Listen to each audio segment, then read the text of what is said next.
We know that achieving a people-first culture requires a buy-in at the leadership level of a company. Now, for it to work well, every leader must repeatedly and genuinely demonstrate that their colleagues are more than their job titles. This immersive approach might sound like a challenge to live by. That's good, because it's not easy. However, the rewards are worth it. Recent surveys, including one by Chris Bosch, founder and CEO of Choose People with the Industrial Organization Psychology Department at Colorado State University, shows that a people-first mindset is good for business and has a few statistics to back it up, including a 22% higher productivity, 41% lower absenteeism, and 30% stronger customer satisfaction. So, how can we further that level of buy-in and outcomes? That's where our guest comes in, and we'll get into that in a moment. Hello, and welcome to the Predictable B2B Success podcast, brought to you by Sproutwith.com. I'm Vinay Koshy, and our guest is Doug Utberg. Now, Doug, you run and lead People First Leaders, which is a value-based company that increases client profits or no payment is due because results are guaranteed. I'd be interested in diving into that. But your mission is really to change the culture of American business, is to put growing people and customer value first. Now, I believe that your trajectory prior to People First Leaders was largely spent in the high-tech industry for about 20 years, holding a multitude of job roles in finance and information technology. But all that came to a bit of an abrupt end in 2020. So I'm curious, what was that pivotal incident and why People First Leaders? Yes. So that pivotal incident it was on a Monday. It was actually Monday, April 20th. I got a 30-minute meeting on my calendar with no subject for 1 p.m. that showed up at about 11:45. Now, for anybody who has background in corporate America, you know what this means. It means you're getting laid off. But of course, I was like, all right, I'll roll with it. And then, of course, meeting started saying, unfortunately, due to budgetary constraints, your position's been eliminated. HR comes on the phone. We're going to be emailing you information about your package. 5 minutes later, my network access is cut off. And so basically I just got dropped on the ground right at the beginning of COVID. There's 40 million unemployed people. And this is a part of where people first came just because of the utter and complete despair that I felt trying to look for work after being just unceremoniously dropped on the ground like that. Because I think there was one time a finance manager position that I was applying for. There were 2 roles. There was like 150 applicants. Wow. And I was like number 3 or number 4. It's like almost there, but not quite.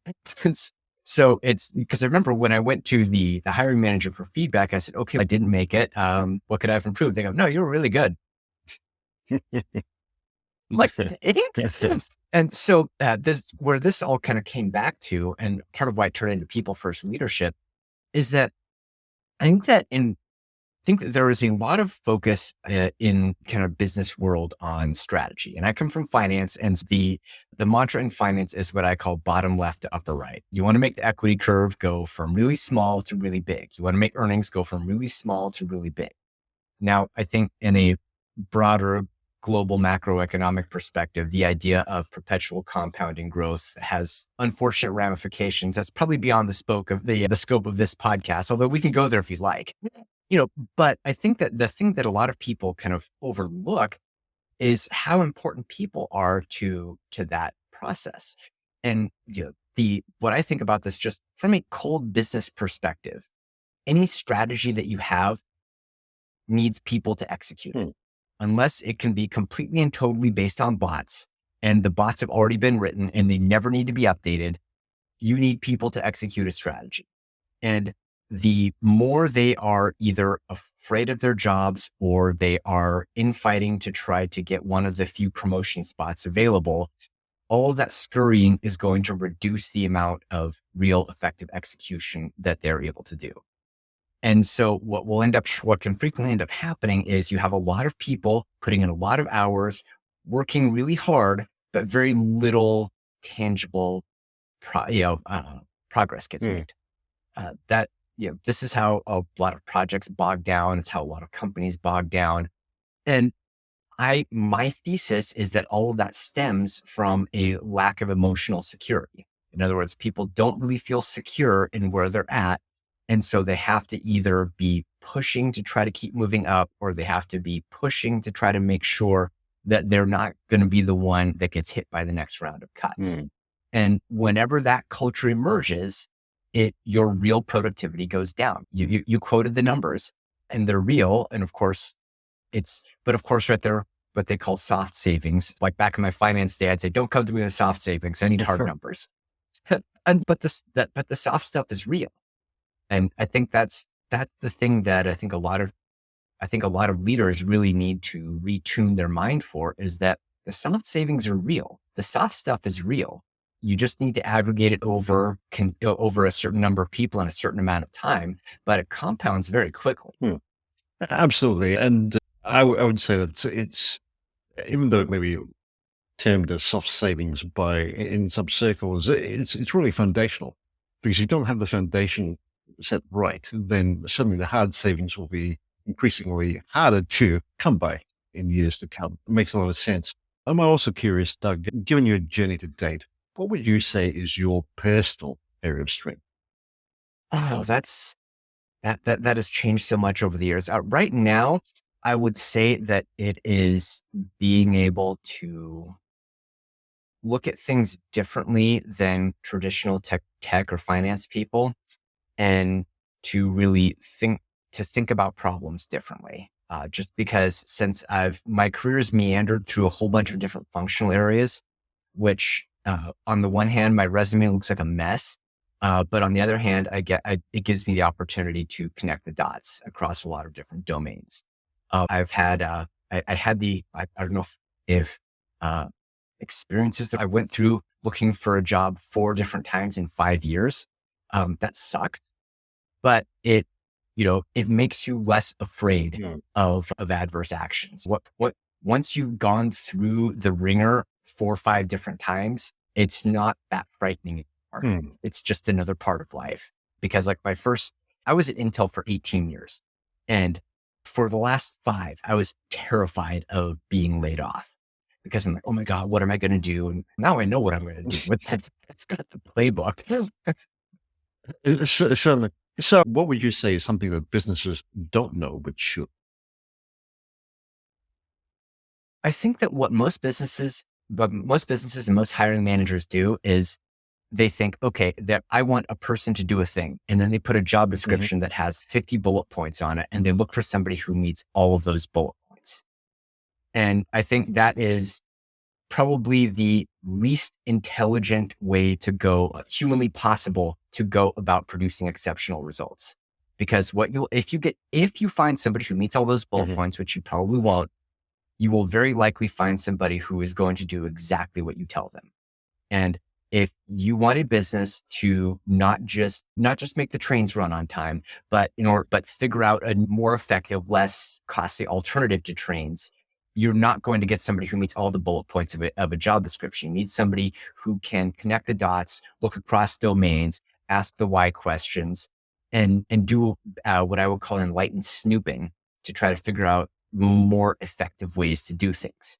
And a lot of the best run organizations, they have very vague job descriptions, because they're not looking for a person to come in and do a specific job a certain way every single day. What they're looking to do is get people who will come in, be doing a thing, and then figuring out how they can use the interconnections between that thing and everything else that happens in the enterprise to make things significantly better. This is the secret sauce for places like Google, Apple, Nike, etc. Well, what we're talking about, I'm sure, would make a lot of sense to a lot of people. However, a lot of people would find themselves perhaps in an organization, or uh, uh, looking back at where they're at currently, at an organization that has probably gone down that route of trying to make people fit the bill, so to speak. And there is a fear that, while it sounds, this idea of finding people who can be scrappy, take initiative, get things done and solve problems, sounds terrific in theory. There is the fact that such people perhaps might have an edge over others. And if that is the case, it could make certain individuals look bad, be it your boss or a colleague or whatever. And that fear that resides in the back of your mind is hard to let go of. So I'm curious, how do you Yeah. help such organizations not just change their mindset at a leadership level, but allow for that to permeate right through? I, th- the This is going to sound a little cliche, but I want to go there anyway. I, I think that the thing that's really important is to, from the top all the way down, is to have that ethos and mindset where everybody really truly is acting for the good of the organization and broader team, you know, at the expense of the individual if necessary. And, as I could hardly believe I'm hearing myself say this. I've been a libertarian forever. We're all like, individual everything, but the team thing doesn't work unless everybody's bought into it. And the most important people who need to be bought into it are the people who are leading, which means that they need to be willing to make self-sacrifices for the good of the team. And they should be the first person at the front of the line doing it, because that's the only way that ethos can work its way down. Because again, yes, the change is always disruptive. Productive change is always disruptive. If you try to make sure that nobody ever, that you never step on anyone's shoes, then nothing is ever going to change. Things may change for worse because eventually you could go out of business, but nothing will definitely ever change for better. And so I think the thing that's really important from a leadership perspective is you need to make sure that you are creating a culture where people don't necessarily get penalized if somebody comes in and finds a different way to solve the problem. Because otherwise what will happen is you'll end up creating an institutionalized status quo bias, which is how a lot of times organizations stay static. So correct me if I'm wrong here, but am I hearing that organizations should really re-examine or discover their mission, so to speak, whereby they're very clear on how they're impacting the world, and perhaps maybe even look at becoming a purpose-driven organization? So there was a time when I would have said that's silly, but now I think there really is something to that. And because as I've gotten older and gone through more emotional trauma related to my career, I've really personally begun to see the futility of only thinking about wanting to make the chart go from bottom left to top, right? If it's only about number go up, then you can very easily get into gray area and or potentially unethical things. And so I think that being purpose driven I think there's a benefit to it, that there's a very significant, not just non-tangible, I think there's an actual tangible benefit to it, which is that you being purpose driven is another guardrail to keep you out of the behaviors that are just focused on getting earnings to go up, or just focused on getting market share to go up. Because anytime you're only focused on making the numbers go up, it is only a matter of time before something very bad happens. Okay. And I'm also curious, how would you define this concept of value first in business and leadership? Which is a term that gets thrown around quite a fair bit, but Sure. how would you define it? Sure. So and I'm going to think of it in terms of customer value. And according to, and I'm going to get a little macroeconomic nerdy on you, but according to the theory of voluntary exchange is that if I'm going to buy a product or service from you, that means the use value to me has to exceed the cash value that I pay. Otherwise, a voluntary transaction wouldn't take place. Now, when you have limited competition, and that's may not always necessarily be the case, but still, that's the idea. And so the idea of value is to make sure that when you are providing a product or service to a customer, that the use value they are receiving exceeds the cash value of what they are paying by a very significant amount. In other words, it's not about trying to extract every last nickel that you possibly can. It's trying to deliver the biggest value multiple that you possibly can. And of course, if you do it right, then the amount that they pay should exceed your cost by a considerable amount. And that's where your margins come in. But I think that what happens, especially with the finance people, which is where I come from, is we all think, okay, how do we juice our gross margins? Mm. And what everybody thinks is, okay, you try to juice up your gross margins by raising your price. So when you raise your price, it invites more competition. Then when you invite more competition, then you end up starting to have to fight for contracts. And then you end up having to lower prices, which then reduces your gross margins. And so it gets you in this competitive loop where okay, first you walk your margins up, then your margins go down. And then you're like, okay, we need to go make our product better. Then you go make your product better. Then your margins go up and you invite competition. And I think that the idea of a value first focus is to say, okay, we need to make sure that that value multiple we're providing to our customers is the best available option for us. The one way you can do that is by reducing your price. Usually the better way to do it is by increasing the value, either of your product, your service, whatever.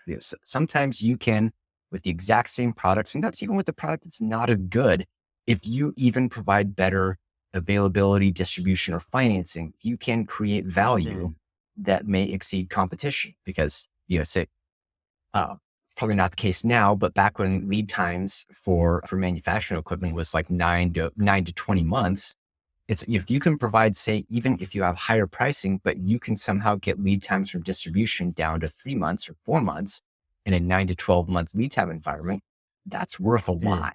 And so I think that it's really about saying, okay, not just the price, but what's that whole value equation for the customer? And then how do you create a significant value multiple? Right. Okay. And with the service that you provide, you, if I understand this correctly, only bill people if there are actual savings that you're Correct. able to discover and demonstrate. How does that work? So basically what will happen is a CEO, CFO will connect with me. And then what we'll do is we'll say, okay, we're going to define what spending once they want to put under review. So I don't deal with headcount. So if you're looking at doing layoffs, I'm not the person to talk with. I rarely deal with core costs. So if you're a manufacturing company, a lot of times your core commodities are usually going to be out of scope for me. The things that I'll be able to help you with are things like your health insurance costs, your LTL shipping and distribution costs, your packaging and freight costs. Basically, just about anything you have that's set up under a contract. What I will do is I have a network of people that I work with. And what they do is they do things like insurance or telecom contracts all the time. And so what they'll do is we will go in and renegotiate and restructure the contracts and then only bill for savings. And it's not necessarily any kind of, there's not like a lot of secret magic sauce. It's the only thing that we have is we just have a lot of repetition. So an average procurement cycle for most contracts is usually about 3 years. And what'll happen is even if a company has, say, a world-class procurement team working on a telecom contract, they will address that contract once every 3 years. My project specialists do an average of 30 projects per year. So my telecom specialist, in the time that a world-class procurement team is doing one contract, will have done 90 contracts. Right. So that means they know exactly what best in class is. They know they know where all the hidden fees are. They know the full market taxonomy.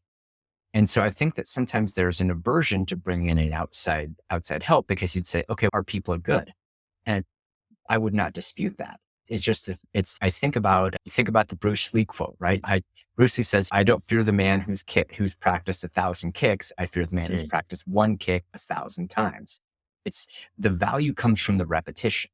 It's just when you focus on one type of contract all the time, you get so much information that it creates a very significant competitive advantage. And what I do is I bring that to the benefit of my clients. So, which is obviously very valuable, especially given the times that we're in. I see great value there. I'd like to switch track a little bit. We were talking about putting people first, but I'm curious, have you worked with an organization that has prioritized human connection over scalability and embraced authenticity to drive not just culture, but revenue growth? If so, could you talk us through what they're like and how that's been achieved? Well, so I think because a lot of my career's been in pretty big companies. And what I've found is that in big companies, a lot of time there's, say, for a company like Intel that has like 100 and something thousand, I forget what their headcount is now, but it's massive. And so there's not one culture at Intel. That what happens is usually departments and teams have different cultures. And so what I've found is that I have worked in areas that did have that culture, and I've worked in areas and companies that didn't have that culture. And generally speaking, what I've found is that it is really driven by the leadership because, and not what they say, because everybody says the same thing, right? Every person who comes in says, hey, we value our people. Every person who comes in says, we're here for the long term. Every person who comes in says, we're going to do what's right for the customer. Everyone says the same thing. It's what they actually do that matters. How do they behave? How do they handle difficult situations? Let's say revenue for the quarter comes in 12% below expectations. So that means there's basically no way you're going to hit earnings. Okay. What do you do? Do you say, okay, first thing we're going to do is we're going to go get rid of some people? Do we say, all right, that R&D project, we're going to scrap that so we can try to save costs, that critical capital expenditure. Okay, we're going to push that out another 6 months. Because that's all antithetical to the we value people and long-term and all that kind of stuff. And so I think the thing that's really important is just, it isn't what they say, because everybody will say the same stuff. It's what do they do? And specifically, what do people do when things are hard, right? When revenue's growing, it's easy to be people first when money's coming in, when revenue's growing, people for that teamwork. Oh yeah, that stuff's easy. It's when it's hard. It's when things are tough. It's when the numbers are down. It's when the schedule's tight. It's when you're behind schedule. It's when you're over budget. That's when the real leadership comes out. And in a lot of cases, that real leadership is, are they willing to dig in themselves? Or are they just looking to make pronouncements from their manager chair? And at least to me, that's one of the litmus tests that I look at, is that it is somebody willing to dig in themselves, even when that's not their job anymore. And what do you mean when you say dig in? What does that look like? Okay. So you figure, okay, say somebody's director, manager, VP, whatever. In a lot of cases, what you're doing is you're very frequently in meetings, getting status reports, and then providing feedback so that you're basically telling other people to tell other people how to do something. Well, and so that means there's almost always multiple levels of intermediation before information gets to those people. But these are the people who are in charge and leading. So that means sometimes what you have to do is you have to go and see what are the details of what's going on at the ground level, at the execution level, with your own eyes. And because that's where you get the most reliable information, and that's where you're going to have the least amount of filtering. And especially when you're in a really tough situation, like you're behind schedule, you're over budget, that's when it's most important to dig in and really see what's happening at the ground level. Okay. Well, let's say an organization was implementing a new system. They're well into the rollout, and they received 2 bills, which are perhaps much larger than they were expecting. And Never happens. I'm joking. And of course, they've got to deal with it. Obviously, there's a specific budget allocated to the project.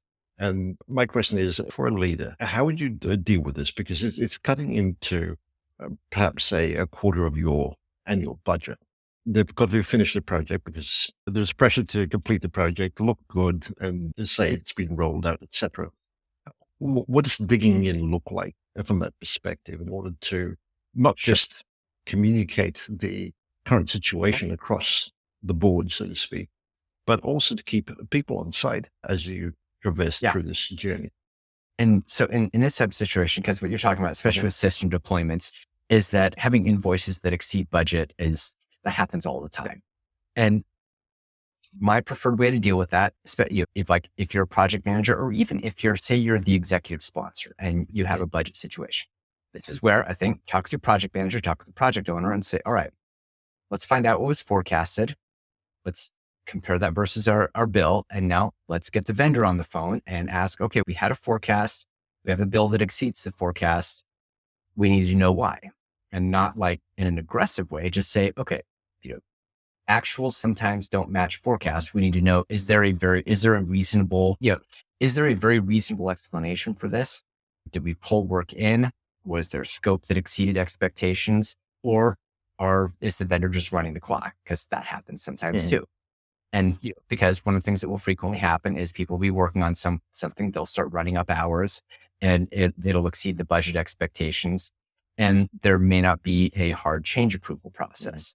And so if that's the case, and you say, all right, if you're going to exceed budget, there usually should be a change approval process. So why don't we do it this way? We'll pay for half of the overage, you absorb half of the overage, and next time we need to go through the change process. And of course, that won't get you exactly back on track, but everybody will have a little bit of skin in the game. The vendor will say, all right, we know we can't pull a fast one. If our hours are going to exceed budget, then we need to make sure that we tell somebody. This is basic project management stuff. Sometimes you can get away with slipping it under the rug, but if you have a well-run project, usually not that often. Makes a lot of sense. And thank you for that perspective. Is there a framework that you would advocate that people use to increasingly adopt and make a people first approach practical in their organizations? Oh, let's see. So I was going to say, I really should make a clever sounding acronym for this, but I haven't gotten there yet. I'm going to have to put that on the soon to do list.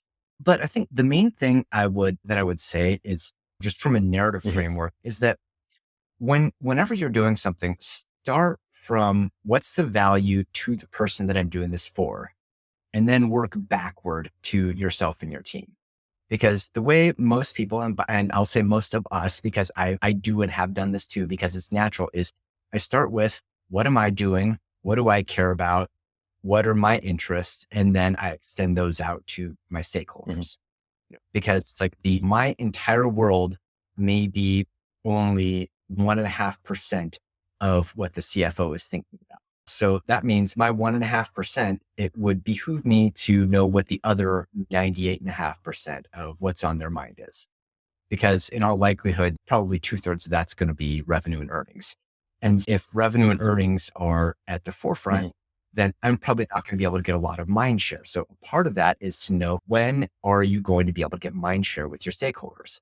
Because if you don't have mind share, it's very unlikely you'll be able to make meaningful progress if you want to get some kind of decision. Okay.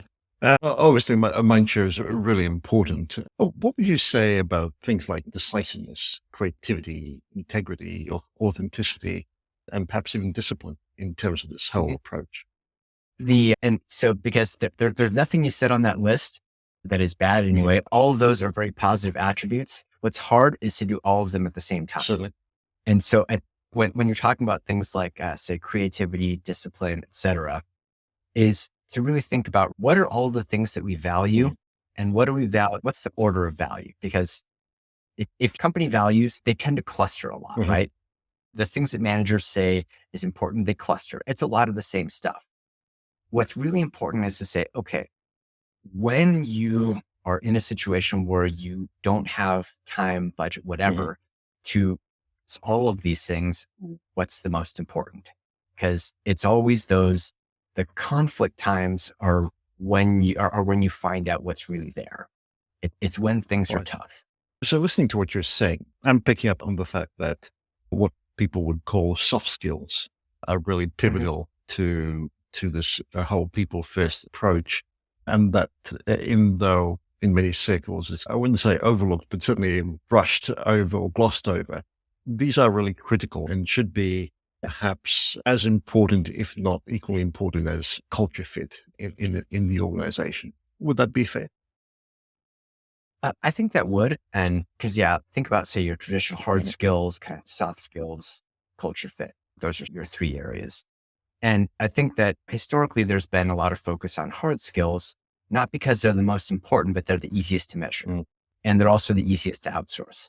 And so then what you can do is you can say, all right, I just replaced somebody with, say, a $120,000 burden rate in the US with somebody who has a $30,000 burden rate down in Costa Rica. Look at me. Look at how great I am. What you just was, yes, you replaced the set of hard skills, but you didn't necessarily replace the soft skills culture fit.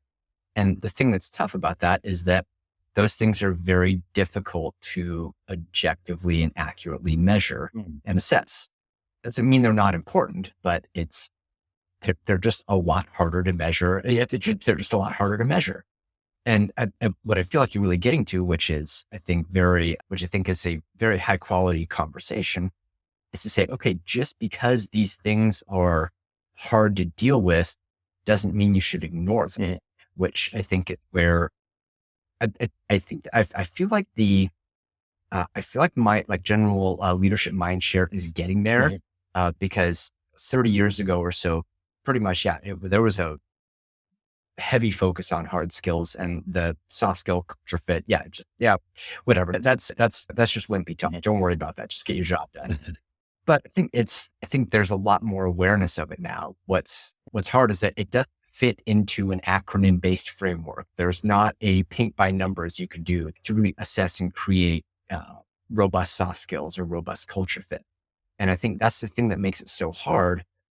But at the same time, right, anything that's really hard to do, if you invest the time in figuring it out, means you'll have an advantage because everybody else has to work just as hard as you, if not harder. And most people don't want to do it. So that means if you do, you will have a sustainable advantage that will be hard to replicate. Right. So you said earlier that it's really during tough situations or tough circumstances that you actually get to see the real values of an individual. I'm curious, from a hiring perspective, or even as a leader wanting to figure out how people are wired, how would you be able to ascertain the values and the soft skills of individuals, given that we're not necessarily plagued by tough situations every single day? Precisely. And also when you're going in an interview, if you have a candidate who's done any form of preparation, they'll have figured out what are your, say, 20 most likely topic areas, and they'll have stories. They will have stories and answers, always for behavioral interview questions. That's what I'm used to, is behaviorals. They're all behavioral answers that are set up that will show why they're awesome.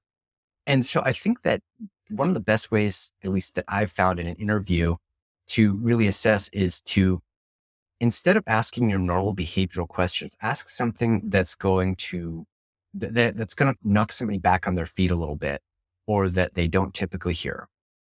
For example, something like, okay, tell me about a situation in your life that was a complete dismal failure, and what did you learn from it? As in, not how you won, not how you were amazing, but when did you just completely fail, and what did you learn? Because that tells me two things. Number one, if they really hem and haw for a time when they failed, chances are they may lack some introspection. But then the second part of that is that what you learn is, a lot of times, is more important than what you did. Because it's like, you say, let's just assume that you hire someone and you want them to be at your company for more than 2 years. In that case, then what they learn when they come on board is going to be way more important than what they do. And so it's, if they follow all the instructions and check all the boxes exactly right, and what they learn is to follow the boxes and is to follow the instructions and check the boxes, what you've just done is trained an automaton. Not very valuable. Yeah. On the other hand, if somebody screws some things up, if they inadvertently knock heads with some of the people who are powerful in the organization, they may have failed, but they've learned very valuable lessons about how things get done, about who the important players are, what the unwritten rules are. Because any organization of any size has unwritten rules, and by their very nature, you have to learn them. And that means that either you need to have the benefit of somebody who has failed and can teach you what they are, or you have to fail and learn them on your own. But you don't learn unwritten rules unless you're blessed with a guide without failing. But if you're in an organization that punishes failure, you could be out by the time you're getting valuable. Oh, what about analytics? I'm curious, does that play a key role, not just in people first culture, but even with this idea of value creation? So if you don't mind, when you say analytics, can you just unpack that? Being able to put measures around your key objectives and being able to correlate that with specific behaviors, values, etc. I think that's important with an asterisk, in that it's important but you have to make sure that you are correlating what you're. Let me back up. I think it's important, but there's a temptation to only focus on the things that are easy to measure. Mhm. For example, in information technology shops, what will, almost every IT shop tracks the number of incidents that are what's called an incident. So in other words, anytime a system has any kind of hiccup, you're supposed to report it, submit a ticket. That's called an incident. And so if their incident rates are going down, it's generally assumed that means things are better. Incident rates are going up. That's generally assumed that means things are worse. Not necessarily the case, but incidents are easy to track. What's hard to track is what's the user friendliness of the tool? What's the value of the tool? What's the value of the technology suite? How much time is being saved? Those things are really hard to track. And so I think it is important to take work and put it back to value objectives, but it's also important to make sure that you don't just force fit things into the things that are easy to measure. How much of value do you find needs to be placed on anecdotes or stories that arise within the organization and even externally, so to the organization as well? This one's interesting because on the one hand, stories, I think, are a really important form of organizational intelligence. On the other hand, they tend to be very heavily laced with cognitive biases. And because, of course, cognitive biases, this is things where most people will structurally be risk averse, even though it's not rational. And so a story can reinforce that. But of course, if you have institutionalized risk aversion, then eventually you can become irrelevant because anything that's new will inherently be risk. And another thing that will frequently tend to happen is confirmation bias. So if I hold an opinion, my natural tendency is to look at stories and anecdotes that support that opinion, as opposed to trying to find things that might contradict it, which would show me that I'm wrong, but would tell me that I need to rethink or at least readjust the strategy. And so I'm giving you a little bit of a non-answer here, but I think stories are important, but it's equally important to make sure that you have a broad view. So let's assume you've got a people first centered type leader.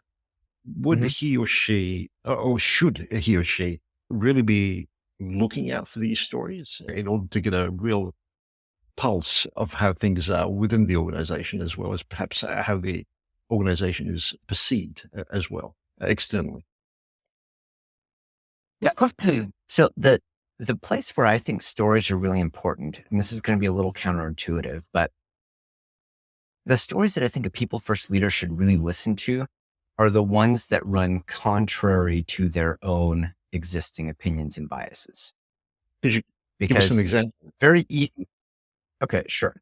So, for example, one of the things that I believed in for a lot of my career was the idea of meritocracy, right? That the best will rise on their own, the cream of the crop will rise on their own, and you don't need to go through extensive machinations. It'll sort itself out. And so what this has been during the 1990s, this was almost religion in the technology industry. And it turns out it's wrong because meritocracy doesn't exist. It's heavily influenced by you. In order for anything to happen, you need to have the ability, you need to have opportunity, and then you need to have support. Opportunity and support are both things that are outside your control. And the notion of meritocracy is that ability is the only element, and it's not. And so I think that one of the things that is a positive development recently, especially with a lot of diversity and inclusion initiatives, is that the idea of opportunity and support, I think there is a active effort to bring more opportunity and support to more people. And in my case, what I needed to hear was more of how it's valuable to create opportunity and support for people who say, don't look like me, because I think that a lot of times there's a natural tendency to want to, or to think and encode like people who look and think like you. That's just what people do. And I've become more in tuned to the fact that having an organization that's all white and male is not going to produce the best results. It just won't, because generally speaking, you'll tend to be logical and linear and miss a lot of things that are and just miss a lot of things that aren't in your narrow execution focused purview. And so I think that's one of the places where I think it's important to hear some of those stories that would be contrary to the way that I'd naturally encode the world. So if I'm hearing you correctly, you're really highlighting the need for diversity and inclusion as well as equity in the whole makeup of the team to really allow for a safe space for a lot of different voices and opinions to be heard without discounting them. Would that be fair? Yes, it would. And I'm I won't qualify it. Yes. So I would say okay, I'll just say what I was going to say. I would say, yes, absolutely. I think that there is, in some organizations, that's been turned into a club to say, okay, we have previously marginalized groups. We have groups who have in the past been marginalized, and the way some people have gone about it and said, okay, these people who are marginalized, now they have the stage, everybody else, you shut up. That's no better. Yeah. So that's not a solution. That's the thing is, the way that I would say the idea behind diversity and inclusion is inclusion means everybody. It doesn't mean, okay, people before you were born who weren't you marginalized a lot of people. So now you need to shut up while the other people get this, get the stage. No, they shouldn't be kept off the stage, but neither should you. Because I think, unfortunately, a lot of this stuff happened before I was in the really egregious stuff happened before a lot of us were in the working world. And I'm a very big, I don't think that you should punish people for what the people that came before them did. This has been fascinating, Doug. I'm curious, but this whole idea of being people first focused or centered, are there perhaps a couple of areas that you find doesn't get much airtime? If so, what would they be? That's okay. You made me think. You just pushed me back on my heels. Let's see. The things that don't get a lot of airtime. You may have to edit out a little bit of my awkward pause. You're right. The thing that I would normally, I'm quick and snappy with answers, but I just hit the wall on this one. All right. One of the things that I think tends to get undervalued, and we touched on it earlier, but I'd like to unpack it a little more, is being able to connect the dots across domains.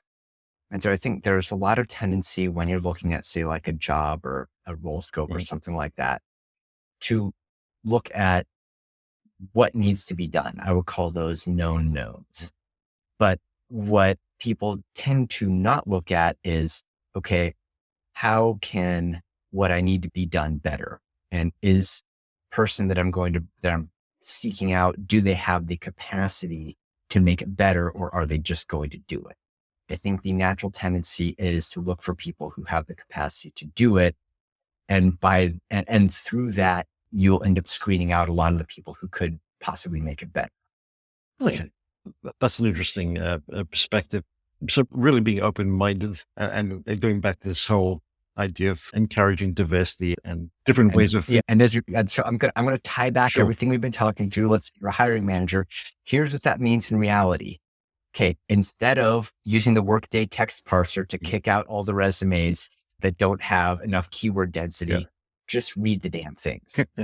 Because okay, you know what? Yes, you're going to have to put in an extra hour. Try me a river. Read the things. Say, okay, this one looks, this one might be interesting. This one might be interesting. This person looks like they can do some stuff. Just read the things. Yes, you're going to need to have some more 15-minute intro calls. You're going to need to spend a little more time. That's what doing the work is. It's not taking the easy shortcuts based on your cognitive biases.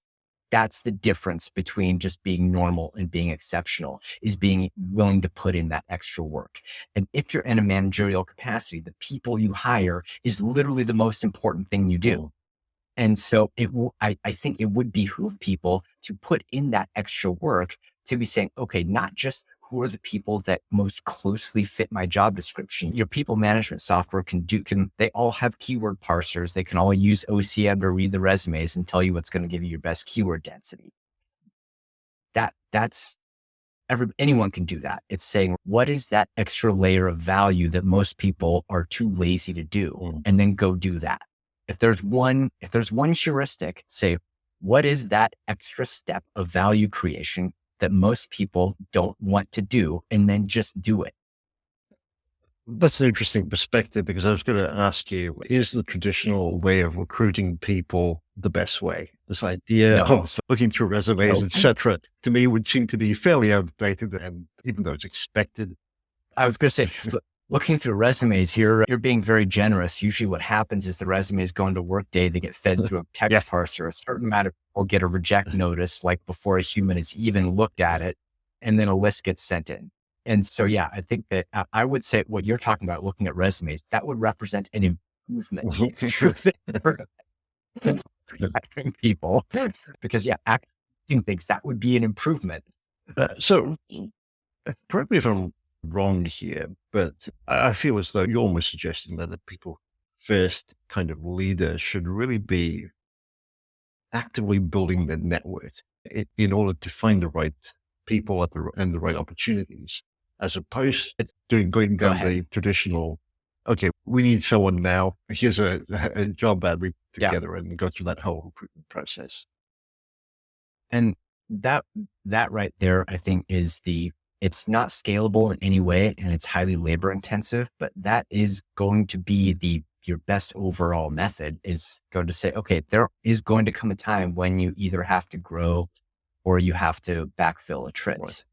And if you are going to be a really people first leader, you should be building a network of people who you've already conversed with and can be a good fit for that. Mm-hmm. And that is going to be very time intensive, very labor intensive. It will involve a lot of conversations that don't go anywhere. But if you want to avoid the knee-jerk helter-skelter, that's the kind of thing you need to do. And for you personally, do you find the podcast helps with that? As in your pod? I've found that for my podcast, it's more building the broader network, because I have encountered some partners from the podcast, but definitely building that broader network. Because the thing is, the person that right person doesn't have to be a first level. In a lot of cases, it can be a second level. And if you have a high quality first level network that can, and you can go out to people and say, hey, look, I'm looking for a project manager who can talk engineer with teams that are spread between India and Pakistan, and who can also do the report outs to the chief marketing officer without getting any of them hacked off. And they can say, oh, I know a person. Mm-hmm.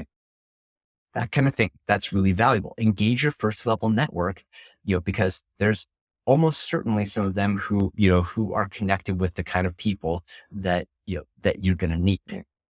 So you don't have to do all of it yourself, although keeping a highly engaged first level network is still very labor intensive. There's just no way to get around it. Makes a lot of sense, and a great point there.